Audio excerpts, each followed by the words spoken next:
So basically, as an overview of this exercise that I'm doing right now, it sort of stemmed from, I was still pretty religious with my cold calling program when um, when COVID first happened. And I found myself on the line with a lot of people who previously didn't want to return my calls. And mostly they were just really hoping to pick my brain as a qualified person in the real estate space to see what the hell was going on. And I realized that I didn't really have much to say to them. And so my objective really, was one, to capitalize on the fact that everybody's home and we're all now set up on Zoom, but also to, expand my viewpoint and just get as many different perspectives as I can on how real estate's being impacted as a result of COVID. It's such a big part of our GDP. And so I think that, the perspective can really help us in what seems to be the general consensus is working together to overcome this new set of challenges. So I'm really happy to have you on here. And I was just wondering if you could start off with a little bit of an introduction for those who don't know you. Although we do have a lot of Guelph people tuning in on this stuff. So I think many would, but for those who don't, if you could start there, and then we can kind of get rolling on the discussion. For sure, yeah. Thanks again for having me. I'm excited to do this. This is my first podcast. Nice. So it'll be exciting to see. Yeah, welcome to 2020. Yeah, I know, right? So for those of you who don't know me, my name is Dani Gabriele. I am currently a project manager at Marz Homes. As you mentioned, Dan, I was lucky enough to meet you and a whole bunch of other really smart, driven people at the University of Guelph, where I graduated with BCom in real estate and housing. After that program, I moved on to NYU, New York University. I did a master's in real estate finance there, and then worked for a private developer there. We did mostly condo projects and multi-use. Decided it was time to move back home after about a year and a half. I actually moved to Toronto. I'm from Hamilton. Worked for a private developer there and worked as a financial analyst. So we were doing condo developments in the city. I then decided it was time to take on my life sentence and work for my family business. So that is Marz Homes. And like I said, I'm a project manager right now. I joined the company as a marketing and sales person for another girl who actually was on mat leave. So I started there and then kind of branched out into development and finance and operations, decor, a little bit of everything, typical, family business format. I think you're also kind of familiar with that. Pretty familiar with it, yeah. Yeah. One day I'm plowing driveways or rental properties, and the next day I'm working on a $20 million acquisition deal. So yeah, it's crazy. Yeah, it's definitely a wide range of things. That's good though. I think the vast spectrum of components that you touch in the real estate space will be valuable to this discussion. So if we could maybe shed some light on how things have changed. I mean, before we started the recording, you were saying that you're feeling a little bit of optimism, and that actually seems to be the general theme, at least for this week, of a lot of the conversations I've been having. Everybody was kind of like, I think that our fear really bottomed out last week, and it seems to be, policies looking good. The COVID stuff is looking good. The reopening of the economy, still a big question mark. But how have things changed for you on a personal level, and then also in the real estate space, just from your lens? Yeah. So on a personal level, I've been pretty lucky. This hasn't been a huge change for me. As you can see, I'm in my office right now. So the way our company did it was half days in the office and then the other half working from home. So that's been nice to continue to have that routine. And then I guess the biggest thing, like everybody, is just not having those social events to look forward to, and a whole bunch of weddings that got postponed and everything that comes along with that. So personal wise, it hasn't been too bad. I do feel kind of lucky that way. Nice. But for work, so I think the major change here was from an operational perspective. Like I said, this is a family business, so moving from very project-based, task-oriented type of day-to-day to more operational. Like when this first kind of started happening, everything was changing so quickly. Ford had obviously put out that that list of essential businesses, which we were lucky enough to make. And then that list got changed shortly after, and modified. So it was almost kind of figuring out what was happening day to day. And again, this was more in the early stages of COVID happening, like March 16th, I guess, was kind of when all of this really started. So just the operational side of it, like how are we going to tackle this? And as you said, development and construction is just such a multifaceted industry, and there's so many different areas of our business that we had to focus on and kind of massage to make sure that we were approaching this properly. So I think a good way to explain the difference in the day-to-day is kind of like take you through all of those changes within our company. Yeah. If that works. Yeah, for sure. No, I mean, wherever you want to start. Yeah. Okay. Just stop me when I'm talking too much. All good. There's no such thing. So I guess, like I said, we're trying to really hone in on all these different areas and how we're going to improve them. And the two major things in our mind throughout this whole, pandemic or change in policy is making sure, one, that we're delivering our promise, that is providing quality housing to our purchasers in a timely manner, and then also making sure that our sites are safe and that our staff and our trades all feel safe coming to work every day. So one big area was our sales centers. We're so lucky that we're primarily digital now, but we no longer had people coming into our sales centers anymore. We closed them, so we moved everything virtual, and then kind of changing that on our website as well, right? Like making sure that we had virtual appointments set up and an easy call to action for people, providing more information on that on our website so that people have more right off the bat. So just kind of small changes like that. We've actually, I don't know if you're familiar with Sailfish. No.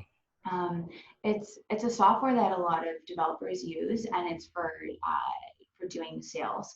So it's just allows us to do sales much faster, like from a contractual standpoint. Okay. So we have an iPad, and our agents have the site map on the iPad, and they have all the floor plans, photos, and then they have the agreement of purchase and sale. So they can actually just open the iPad and you can sign right on it, and then like you scan a license. It just is a lot faster.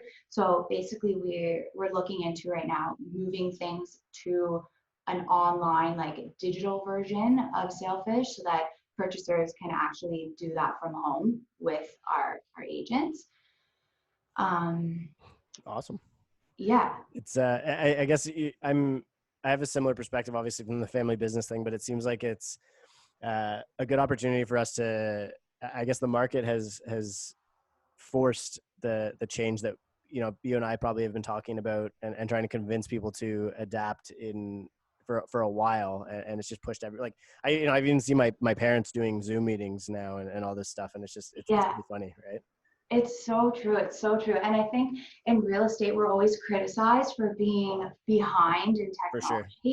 And it'll be interesting to see now, does this actually push us towards being more technologically advanced, if you will? Do you think that that's a lasting change? Like, I actually believe that it is, because I think people are really, like, it's being put to the test, and it's proving itself, I think. What would your read be on that?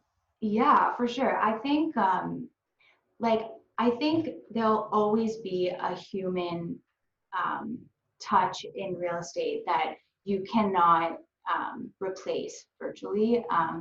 It's such a big investment, obviously. It's arguably someone's biggest investment they'll ever make, and it's very emotional. So I do think that personal touch will always be there, but I see more due diligence and more homework happening online, for sure. Like even our decor center, for example, we've looked into moving things online for our decor center. And there's so many awesome softwares out there that you can implement. And a lot of condo developers have done this because there's less options. But while it's really cool to be able to do that, it's still like you still want to come in and look at the samples and feel them and see the flooring that you may choose and how it feels when you're standing on it all day. So I Yeah, think, I would agree. I think that there's you can't really replace that, and I think that I think that on the pricing side, you sort of saw a lot of that risk happening when people were absorbing stuff so quickly in the 905 in 2017, right? Like so much sight unseen transaction of these pre-cons. Are you guys leveraging at all any of this VR stuff, or do you find that that's playing a role, or is that a little bit too advanced, like to be implemented at this point? what kind of VR stuff, like the goggles and that Yeah, yeah, stuff? We've started to look into it. So the tough thing here is how long is this going to last, and how much money and resources are we going to be right. putting into this, right? And which ones make sense? Like which ones have the longevity? I guess you got to be smart with those marketing dollars. Of okay, can we see ourselves using this in 3 months if the economy goes back to normal completely? Yeah, and actually in one of our sites, so we wanted to do a model home, and we just weren't. Obviously, it takes time. It takes 6, 8 months to get it up and running. So in the meantime, we put together an awesome I mean, I'm a little biased, obviously, but we put together a pretty comprehensive, like, virtual model home where we did a virtual rendering. We spec'd every single part of the home. So anything you saw in that home, all the way from cabinets to trim to door handles, is what we offered in our decor center. And it got us a lot of digital views and interactions, but it doesn't replace a physical model home, and I don't see it ever being able to. Were you getting as much activity on it as you would have in the brick and mortar sales office, or like a model home? No, no. Yeah, that's like what we're seeing as well. It's like even on the residential sales side, I'm a little bit removed from that now, but we're doing the VR tours and all that stuff, and I'm sort of the one who has to administrate a lot of that. I guess it's apparently extremely difficult to figure out a 360 camera for a 55-year-old or whatever. Yeah. But which I can understand. But yeah, the people aren't really using it all that much, to be honest. I mean, if people are serious about buying a home right now because it's an essential service, they're out there looking at it. Yeah. I guess I'll let you continue on sort of the other components of the real estate space that you interact with that you've seen change. Yeah, sure. So I mentioned briefly just now the decor stuff. So we've just moved that online as well as much as we could. So, if people were supposed to come in for appointments, we'll work with them, maybe send them, if they'll send us an inspiration photo, we'll send them a bunch of options back type thing. So we're doing that case by case. And then for the decor side of it too, like, people are like, why are you doing decor right now? That doesn't sound like it's essential, but it is essential when we need to put our kitchens in and we need to choose our colors and get these houses moving along, right? Yeah, I think people are kind of removed from how multifaceted the supply chain of real estate is, and how many of these things need to happen in a perfect order of operations, right? Yeah, for sure. What about the other components? Like sort of, I think you briefly touched on like construction and finance side a little bit. Yeah, so construction obviously is huge right now. So again, I think there's a lot of people that were not happy that construction was still happening. So the industry was working really hard to make sure that we were being as safe as we possibly can. So it's kind of an exhaustive list, but I'll just kind of give you the main ones. So one trade per unit, usually there's more than that. 2 workers in a hoist at a time, increased hand sanitizer. So actually a funny story. We like, where are you finding hand sanitizer in the middle of this pandemic? So that was a little stressful. And then we actually remembered we had bought a hospital site back in 2017. So we had this big, like, 18-acre piece with 8 hospital buildings on the site. And one of the hospitals, they just left like boxes and boxes of hand Wow, sanitizer. It was amazing. that's very very nice case of serendipity there. Awesome. Right? Yeah, seriously. So that was huge for us at the beginning stages when it was kind of hard to find, right? Does that those changes in the construction side of things? It's actually funny, the hand sanitizer too, because I've heard it that they're just going missing from construction sites like crazy because guys Yeah. are doing them. But has that had a big effect on productivity, would you say? Oh my gosh, yes, of Yeah. course. Yeah. Yeah, so I'm not sure how familiar you are with how that list is. I'm sure you are very Yeah. familiar Yeah. for Yeah. anyone. Well, more on the high rise side, which is more difficult because like it's so dense, right? Those sites. Yeah, yeah. So with the essential list, like we're for low rise construction, we're allowed to start if we have a footing permit. If you're in mid or high rise, you're allowed to start if you have an above grade permit. So for our sites that we're allowed to continue on with construction, although we're continuing, when you talk to our supers, they're estimating that we're operating at maybe a 70 to 75% efficiency right now.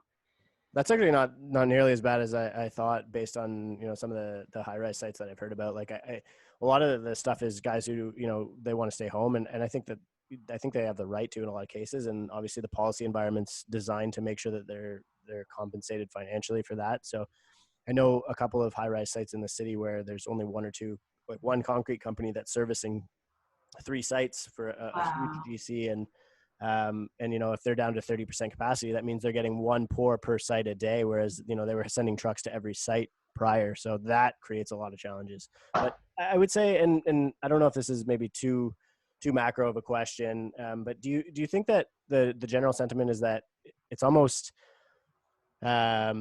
maybe a blessing in disguise, because the uncertainty, it hasn't really been priced in yet, and we don't really know what shape that's going to take. Like, it's almost like time is on our side with a lot of this. Do you guys have a similar feeling, or do you get a similar feeling from some of the groups that you guys are interacting with? A feeling that, Like, let's just say as an example, like if construction's delayed, I guess with you guys it's a little bit different because you've probably got 100% sales, but like with a high rise group who has a bunch of holdbacks that they were in an increasing price environment, or where basically the future value of the site on a 5-year construction timeline for high rise, like if the prices are so high, and all of these unit holders purchase at these new high prices, some people are saying, okay, there could be a risk, and I guess I'm one of these people, so I don't have to put the blame on somebody else, but I think that there's a risk of that spread decreasing if prices don't inflate to where, and then now all of a sudden you have unit holders who need to close, and maybe they don't have jobs, or the units aren't worth what they paid for them. Um, and I guess the developer or the builder is saying, well, I guess it doesn't really hurt for us to be slowed down right now, because the more time it takes, the more time we have to recover that value that's I expected see to what come you're in. saying. I I think it don't really know the way depends. of asking the question. Sorry. No, no, no, no. I think it depends on where you are in the construction process. Like, I actually haven't had a chance to talk with a lot of my colleagues in Toronto right now, but like, if they're in the middle of construction and they are continuing right now, there's a really good chance that their construction loans on those pieces are massive. So when that interest clock is ticking, I don't see you having the ability to just sit there and wait.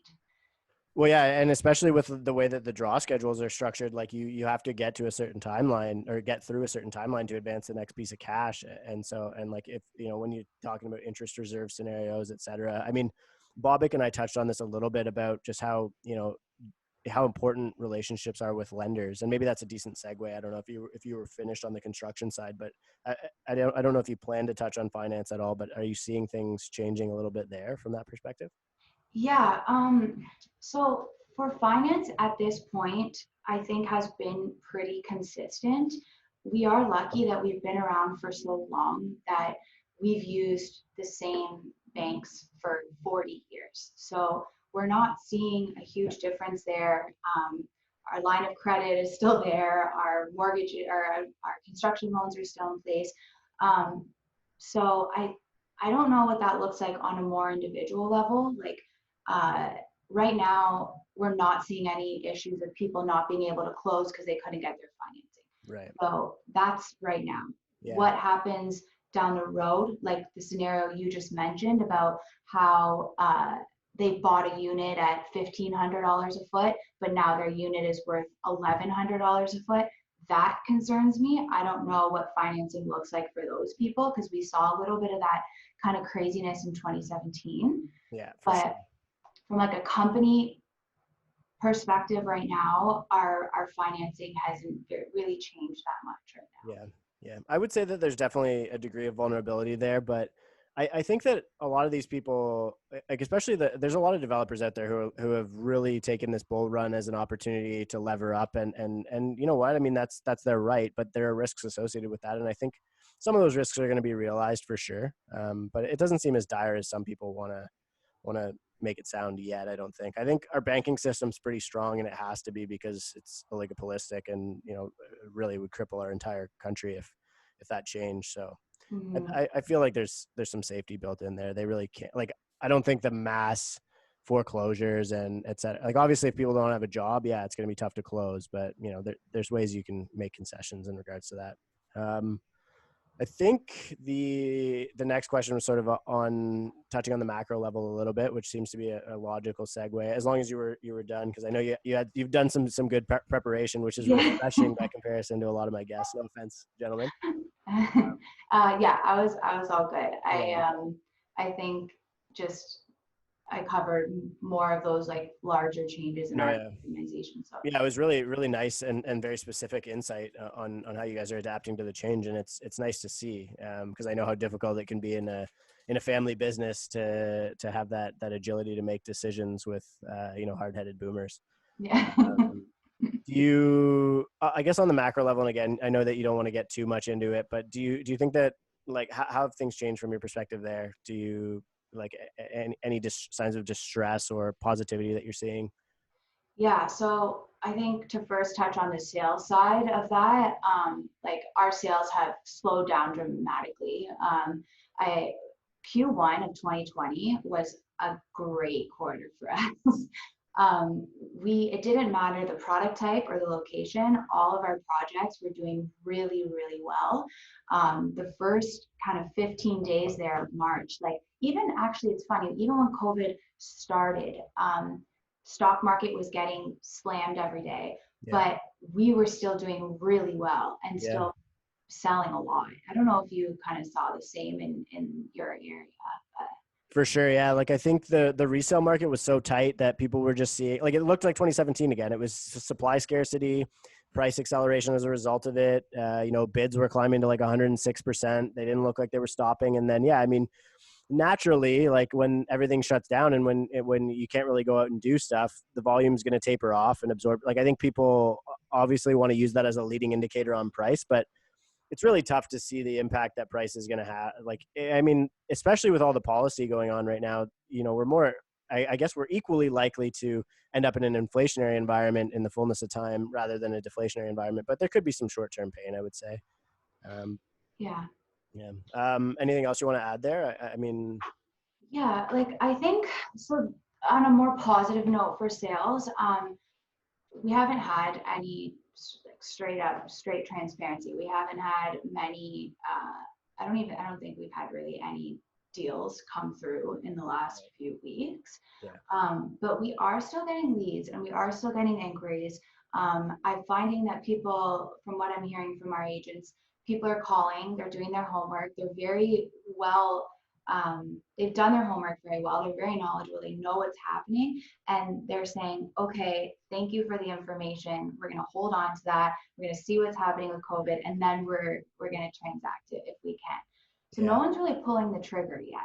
Yeah, for sure. I would agree with that. Like that seems to be exactly right. And I think that's a result of, like, we literally, you know, within 2 weeks, we went from an excess demand scenario to an excess supply scenario. And on the resale side, especially, like, supply's continuing to keep up with, I mean, it's obviously low, but some people got to still sell their houses. Right. Yeah. And I guess on the resale piece, like a lot of that spills over to you guys where people are saying, okay, prices are moving again. I'm going to go get something pre-construction and close with some equity or whatever it is. Right. Yes. Yeah. So then again, people may be anticipating that might not continue or whatever it is. Do you think that things are going to change more in the short term, or do you think that they're more likely to go back to normal? Kind of like, what's your outlook there? And I know that's a really difficult question to answer, so I'm not going to hold you to any prediction. I think in the short term, while the severity of restrictions continue at what they are right now, I Yeah. don't see much changes. Right. Once, like Ford, I think it was 2 days ago now, said that he'll start maybe considering reopening businesses by or sectors by Victoria Day. So I think maybe after that is then when we see our next kind of stage of what happens here. Um, I'm very interested to see like what Ontario or what Canada, what is the plan here? Yeah. Like, give us kind of an idea of what's coming next so that we can at least prepare individually and as businesses as to like, I just feel like everybody, there's just too much uncertainty. We Yeah. just need And they're a not doing anything to um, create clarity. Like policy is really the best indication that you have of the timeline that they're anticipating challenges, right? So now they just today came out with this the subsidy for retail businesses or commercial tenants, 75% rent subsidy, and I think it's 3 months that they're allowing that. So I mean that says, okay, we're expecting those businesses to suffer for 3 months, but it's not backdated for last month. So that's kind of a sunk cost for a lot of these people. But beyond that, I mean, yeah, like you get these inklings of what they're saying and trying to communicate. I would agree with you that in the short term, as long as the environment stays the same, things aren't going to change much. I think consumer sentiment is a function of that, and I think people seem to be lightening up about it. They seem to be, out trying to live more normal lives with the limitations in place rather than really focusing. And that could just be like really just trying to stay home and do your part. And that could be, also a function of just the fact that recovery looks like, or that it looks like we're kind of past the peak, and it looks like we did a good job at this whole flattening the curve thing, but especially by comparison to the US. I think that I know you didn't really ask me, but I'm just kind of like gonna shed my insight in case you want to discuss it. of course.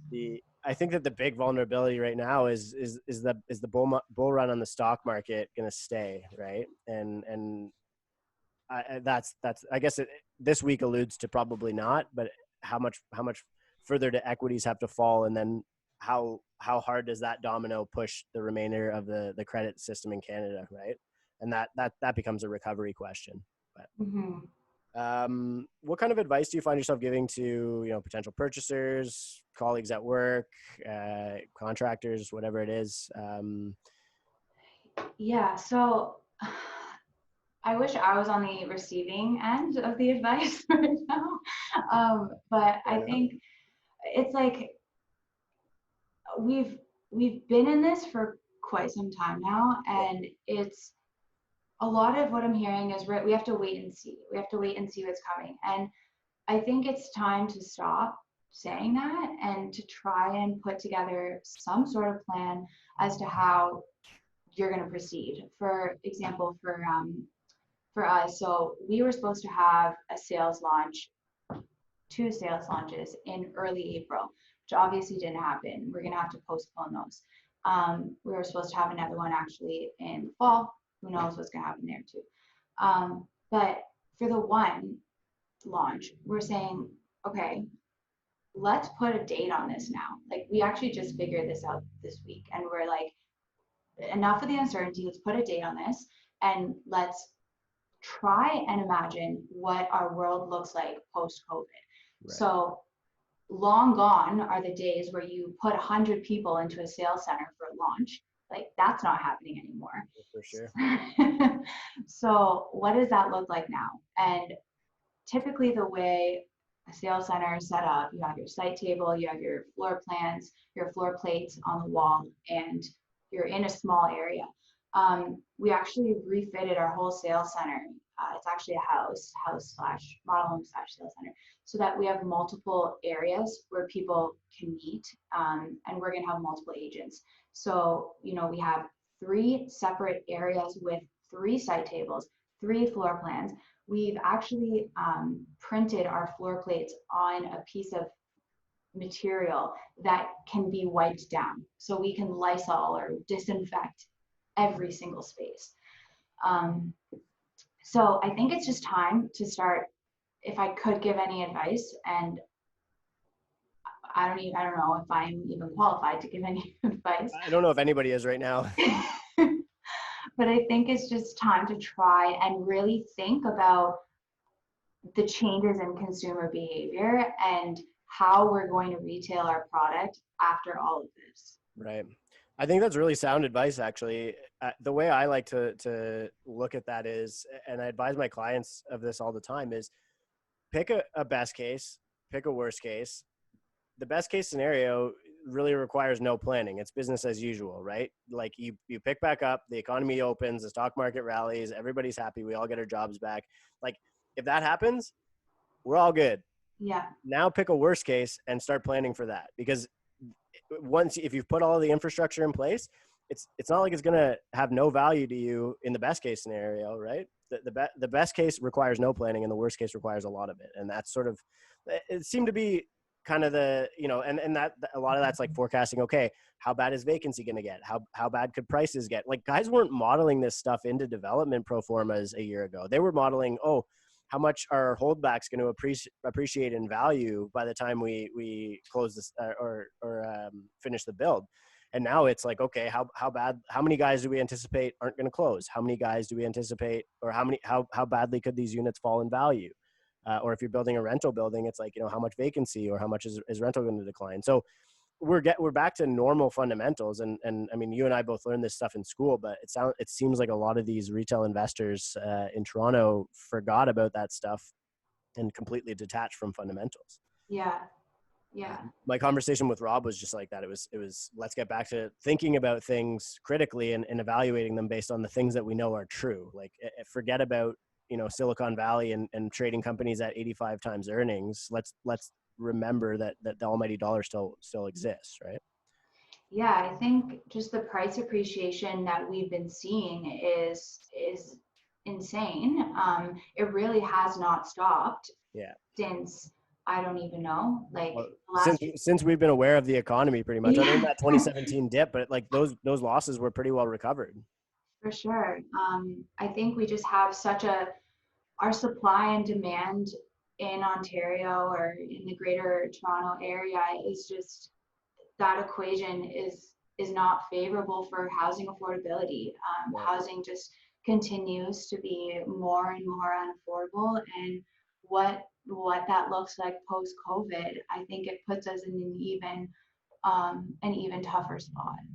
Right. Is that a function of like perhaps that wages are going to decline and recovery might be tougher, so like the individual affordability would be different? I think that, like, if you look at it kind of more from maybe a more macro level, like you look at immigration, and everyone knows this, how our immigration numbers are so high. So in Ontario in 2019, there are 140,000 new immigrants and 70,000 housing starts. And I think what a lot of people don't realize is that a lot of those people who are immigrating are qualified to buy a house. Yeah, no, I agree. Like they're not, like, if you look at the numbers, I think it was slightly over 50% of them are professionals and have some sort of skilled trade. So that obviously makes that supply demand curve quite challenging. But then what does immigration look like post-COVID?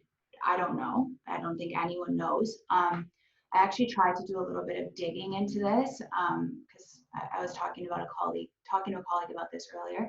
And there's no data to kind of show what is going to be happening. So before all of this, we still had a goal of getting 300 to 350,000 immigrants a year from 2019 to 2021. So is that plan still in place? Right. Yeah, I mean, I guess that's the big question, right? And even if, like, how accessible is that goal, right? Now with travel restrictions in place, and are we going to be putting out fires globally where we can't let immigrants in from a certain country because they still have an outbreak or whatever? And it's a really arbitrary challenge because everywhere. Like it's really interesting, actually. Here's an easy way for me to apply some anecdotal evidence to that, because so two of the most prominent lenders that we've seen activity from with the guys I work with at Avina are foreign capital groups. And I think I might have mentioned this on our call, but a Korean group and a Chinese group who are further along in their COVID curve than we are. And I guess have seen what it looks like to recover from that scenario, from the health crisis portion of it. And obviously we're more optimistic about the recovery than a lot of the domestic lenders were. So I thought that was really interesting, at least on the foreign capital flow side. But obviously, like on the retail residential piece, it's something that it's impossible to get clarity, and it's really impossible to forecast for. So that's where I'm always just guessing what the worst case looks like. And to me, like the worst case is literally 100% reduction in 365 days. And what does that look like? Like that's how much of that is your demand? I mean, at that point, you have to start getting super granular with your data. Yeah, I think to look at it at two extremes. One, if immigration stops, we should be concerned. Two, if immigration continues how it is right now, we should also be concerned, because there's construction delays means that our construction supply is the lowest it will ever probably be. Yeah. When have we been told as a full industry, stop what you're doing? Yeah. Never. So it's a good point. No, it's a really good point, actually, especially because like we're on track to hit record number of housing starts, at least in the city of Toronto this year, I think, since 2016 was the last time. And so, you know, it looked like finally maybe we got the supply thing figured out a little bit, and then boom, this happens, right? So it's which one's going to recover faster.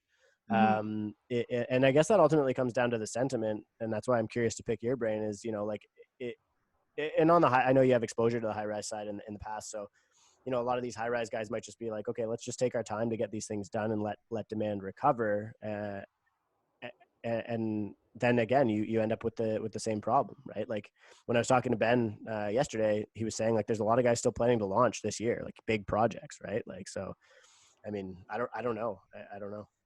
I know. I think from my experience in some of the projects I've done in the past that are huge projects, you're not only do you have a land loan that usually is 8 to 12%, depending on what kind of loan you've arranged, and then your construction loan is enormous. Yeah. So like you could be looking at $60,000 to $70,000 of interest per month.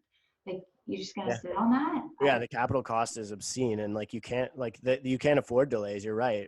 Like so that's the challenge. It costs you, but then does it help you recuperate? And I guess that's the big cost benefit analysis right there. Is how much is our burn rate going to increase if we slow down, and how much how much is our bottom line going to get burned up if we rush this thing to market and people can't close?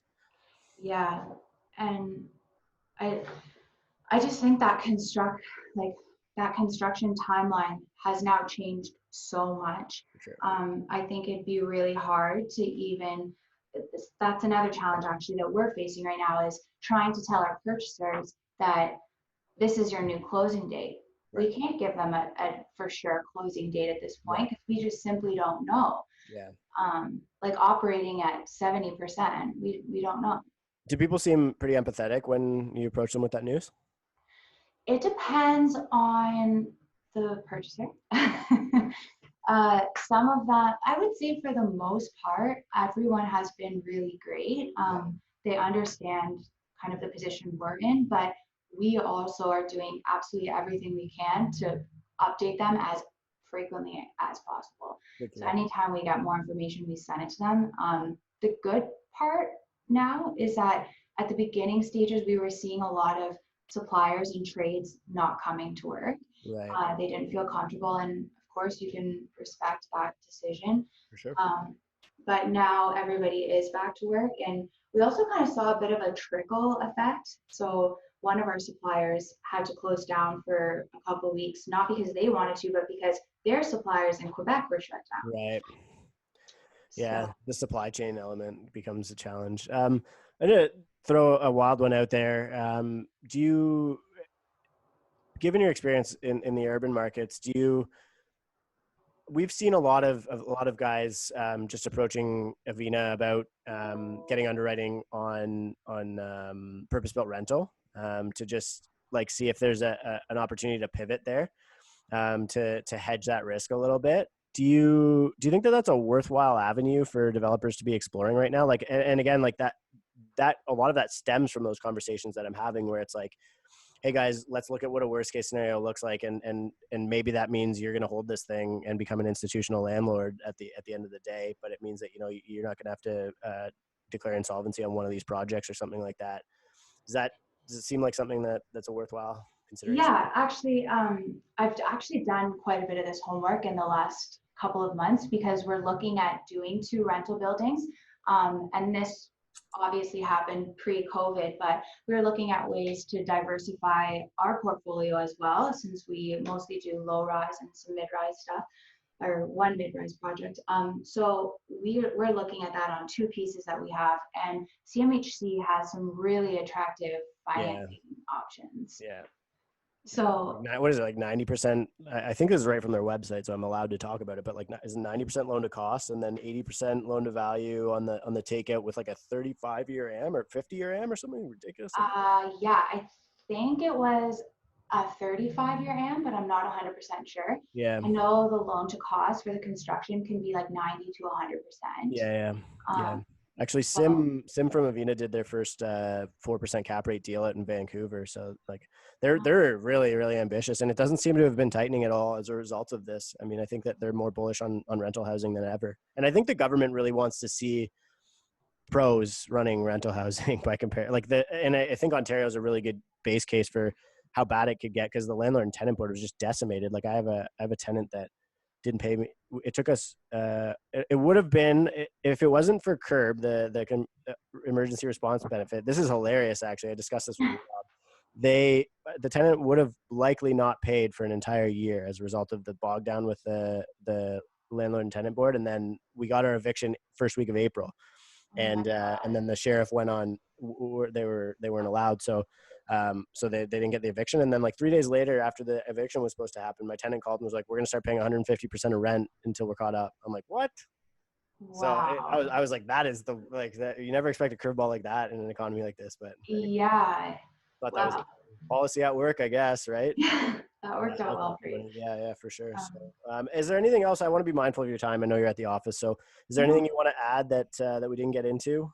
yeah, I think just to kind of continue the rental thing a little bit further, there's some really attractive finance, as we said, financing options from CMHC. But the struggle with rental housing and why a lot of developers don't do it, it's really hard to make it work, For sure. especially if you're doing like we have a kind of a smaller piece right now. So with where land prices are, with where construction prices are, Yeah, it would take a really long time for that property to start to cash flow, yeah, and it's also a huge amount of equity. So like your typical capital stack, 15% is for condo deposits. So when you're doing a rental, you no longer have that 15%, so and you can't that's leverage straight that, right? equity. Yeah, So that's challenging to think from an opportunity cost perspective. Let me put an extra 15 or an extra 15% of equity and all of this equity into this one building that is not going to cash flow for a few 10 years, let's say. right. Would the same scenario cash flow with the CMHC program though? I'm just gonna step out of the screen because I just got to charge my phone. It just died and I have a call coming Yeah, up. no worries. But I am listening. No worries. But does the CMHC does it make that cash flow target a little bit more accessible? Um, yes and no. Like as you're putting more equity in, sorry, I'm just thinking of how our numbers were looking. Well, I guess from like maybe the easier way is like, because if they're spreading out the AM, like obviously you're paying way less principal, but it Mhm. does bring your monthly payments down, right? But you're building less equity in the property, and then Yeah, their exactly. interest rates like what a full like 100 bips lower than everybody else. So Yeah, the interest rate is way low. A problem too is like your debt service coverage ratio has to reach a certain point. I think it was 1.25 or something like yeah, that. So as you're putting more equity in, then wait, I it think would it improve. was, Yeah, yeah, it was, Sorry, I didn't hear what you just said. Oh no, I was just saying like the more obviously more equity, the greater your ability to service the debt. Yeah, so then we're putting in more and more. And if you put in, like for us in a Hamilton project, when you put in um, the rents, and then you put in a 90% equity, you don't meet that debt service coverage ratio, right? Right. So you have to, it's difficult that way. And there's also a lot of requirements for CMHC to be Yeah, it's able super strict. to get the loan. Yeah. So actually, I asked him. I said, like, how does it look for us at our one piece? Because we have a great piece in Westdale, right near McMaster University. Nice. Like, how does a rental look there, and what's the likelihood of us getting financing? And he said the problem with Hamilton is that the vacancy rate is actually pretty low or pretty high. It's like 4 or 5%, or 3 or 4%. He said. Yeah. But a lot of those apartments, like, they're old apartments from the 70s that massive REITs own. There's no new product. Yeah. So, No, I would agree for sure. We actually had a developer out in Hamilton. They were looking for a mezz piece, and then we ultimately just ended up helping them pivot to the final tower. The absorption was slowing already for them, and I think maybe they priced the final piece a little high, and basically they just pivoted into purpose built, and the absorption is going to work really well, I think, on the rental side. Like they already have it pretty well pre-leased, and they were so far along in construction they could bring it to market quickly. Like it's obviously hard to lease something a year in advance. for sure, Yeah. Interesting. Is there anything else you wanted to touch on? I don't think so. I think we That went was through good. quite That was a a bit. very exhaustive discussion. We really covered every piece on a actually a pretty granular level. So that was nice. I really appreciate your time and your insight. It's nice.